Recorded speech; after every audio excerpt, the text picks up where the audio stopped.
super lame. If you haven't noticed by now, I love video games. All my family reunion topics are on video games. I design video games. Check out the Chillback Digital page for that information. And I compare my job to video game genres. Even though 2016 has been extra deadly for actors and musicians, it has been pretty good for video games. And with that being said, here is Mr. RISKER's Top 10 Video Games of 2016. There is a stipulation. For this list, I only have games that were released in 2016 and not playable in any capacity beforehand, which means remasters, Game of the Year editions, and games that release DLC by seasons are not applicable. Secondly, I only added games that I have owned and played, so many critical games are off the list. Moving cross-country minimizes the gaming budget. Quick side note, if you don't like the list, so what, this is my list. If you want one made for the community at large, sound off in the comments. Interaction is key. Number 10 is Mirror's Edge Catalyst. When DICE mentioned the return of Faith for Mirror's Edge, you could hear the hype train from miles away. The game has everything that you loved about Mirror's Edge and removed the gun battles that everyone hated. Mirror's Edge turned out to be a decent game. Unfortunately for EA, or fortunately depending on who you speak to, games like Titanfall have refined the parkour movements that Faith made famous. The game was not enough to match the insane hype it received, but just good enough to make this list. Number 9 is Overwatch. The game is number 1 on many gamers' lists, and it is a solid title with interesting personalities. Blizzard created another masterpiece with this title. I played for hours when I first received Overwatch upon release, however, the game began to lose its interest, and to me, it took too long to obtain new characters and stages. With that being said, I am sure that I will return to Overwatch again purely because of its solid gameplay and Tracer. Number 8 is Gears of War 4. The premier cover shooter. The mechanics of Gears of War as a whole are so good that most cover shooters are considered clones.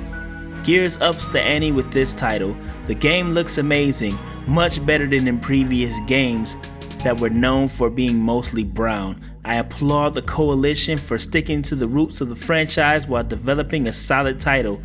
This is a very interesting game, but not as interesting as the others on the list in my opinion. Number 7 is NBA 2K17. We at Super Lame have begun to classify this game as a sports RPG, especially when playing through MyPlayer. You play the role of a character rising up the ranks to become a legend. You battle through teams to gain experience points to make your player better. You grind through practices and create more opportunities by gaining fans. You even gain better moves for attacking the basket in signature forms. The mechanics of NBA 2K has yet to be beaten, and it is improved upon every year. The reason why it's not even higher on this list is because it's a yearly title, and although it has replay value, the hype normally ends after the finals are played in real life. Number 6 is Titanfall 2. When Titanfall was released, I could not believe how great the game was. It was a mixture of Call of Duty Switch combat with the parkour of Mirror's Edge and mech combat. My mind was blown. To this day, I pop in the original Titanfall and play a few matches and wonder why I didn't play it as much as I expected. In essence, it had the same issues that I mentioned about Overwatch. Not enough content in the beginning, and it took too long to receive more content.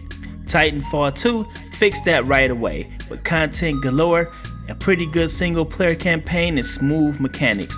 Running in Titanfall just feels good. Even without the Titan knocking down Titans with anti-mech weaponry feels satisfying. And the Titans themselves make you feel powerful.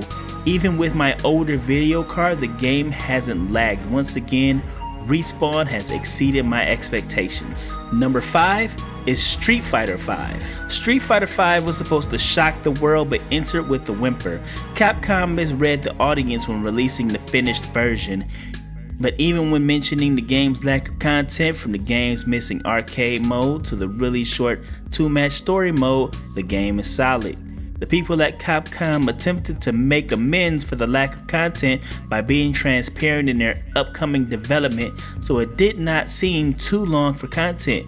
More content was released as well as updates about once a month, and now they are entering Season 2 with an even stronger game. Like most people, I disagreed with some of the redesigns, especially Ken with the banana hair, but graphically, Street Fighter has never looked better and is playing even stronger than before. Number 4 is Super Hot. Super Hot was one of the most innovative games I've played in 2016. The time mechanic, where time only moves normally if you do, was successfully pulled off. The story, that starts off with two friends playing a pirated version of Superhot.exe, had a surprise twist that was very entertaining. The game focuses on giving players a John Woo-like experience, and to reiterate, it works. It totally works. It is exciting, very exciting.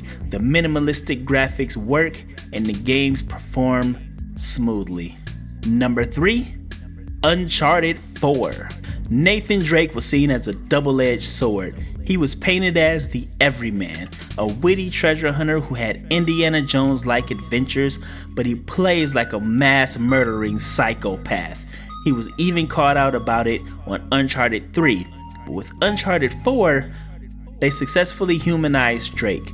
They made his story, as well as the dynamic between each character, as emotional as possible, and the ending has a payoff with no loose ends.